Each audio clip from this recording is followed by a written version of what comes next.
Okay, so my topic will be urban sprawls. Sprawl. Beginning in the 1900s, urban sprawl was used to accommodate the rising of urban population. According to Everything Connects, urban sprawl is the expansion of poorly planned, low density, auto dependent development which spreads out over large amounts of land. According to Everything Connect, tax money are being wasted and schools are overly crowded. Instead of improving existing communities, U.S. tax money subsidizes new sprawling developments in communities, costing countries and cities millions of dollars for new schools, water and sewer lines, and increased fire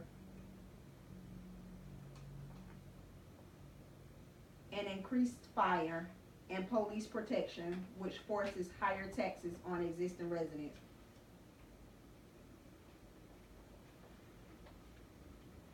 According to Britannia Online Encyclopedia, in many cases, urban sprawls has occurred in areas experiencing population declines.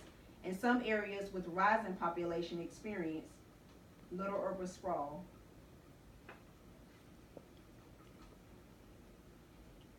Urban sprawls has consumed extensive acres of forest, farmland, woodlands, and wetlands. The destruction of wildlife habitat are the most obvious environmental effect of the widespread building construction. Even though there are small areas of wildlife habitat, even though there are small areas of wildlife habitats exist, some are too small to bear all species that have stayed there before or separated from other homes, forcing wildlife to cross dangerous roads and into homes to find food or mates. Even though some may disagree, urban sprawl has its pros and cons. There are many negative consequences for people in the environment.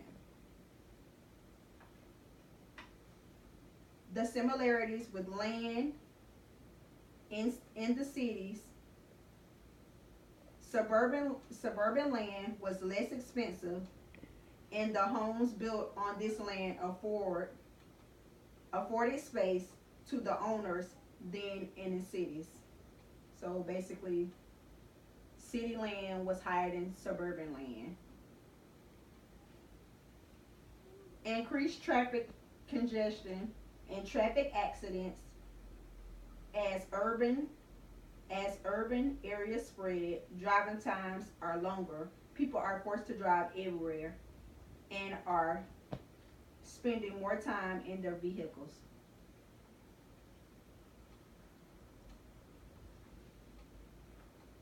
According to Britannia Online Encyclopedia, smaller stores and restaurants may not be able to outcompete larger businesses or may be forced to close from lost sales due to changes in automobile traffic patterns that favor larger businesses.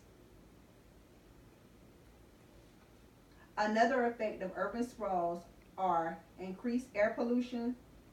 By increasing automobile traffic, this creates longer and frequent driving.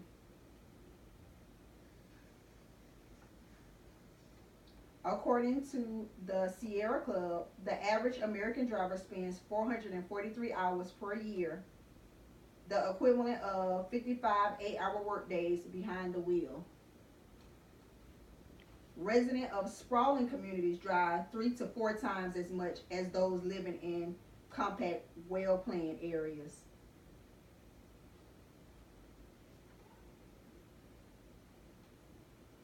Being auto-dependent makes it less likely for people to participate in any kind of physical activity and to be able to maintain a healthy weight.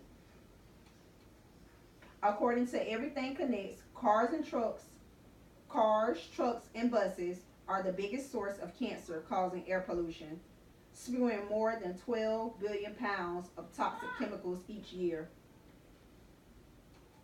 According to Union of Concerned Scientists, poor air quality increases respiratory problems like asthma and bronchitis.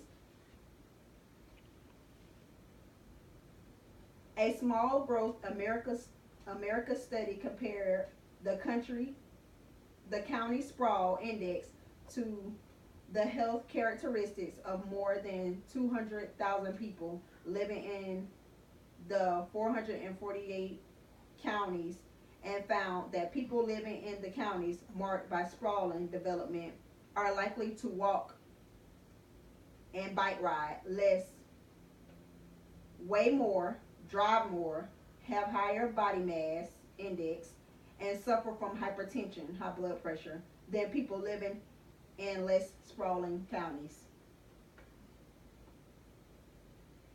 Water pollution is increased. According to Everything Connects, runoff pollution affects about 40% of the surveyed rivers, lakes in the U.S. and is now the nation's leading threat to water quality.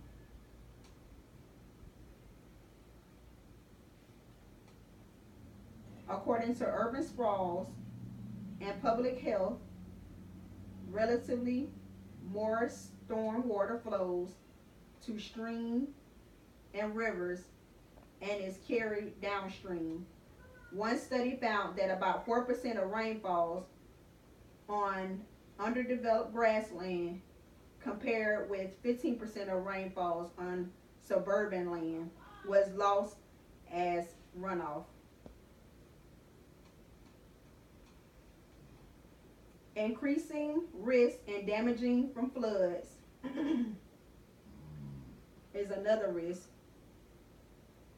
According to the Sierra Club, in the past 8 years, floods in the U.S. killed more than 850 people and also caused more than 89 billion in property damage. Flooding happens in places where weak zoning laws permits developers to drain wetland and build flood plains. There are alternatives for urban sprawls. Urban sprawls does not happen in all communities. Several communities are proactive in preventing the effect of urban sprawls. Some have developed urban growth boundaries beyond which construction is prohibited or severely restricted. If you were forced to move out of your home with no notice and no place to go, would you like it? Thank you.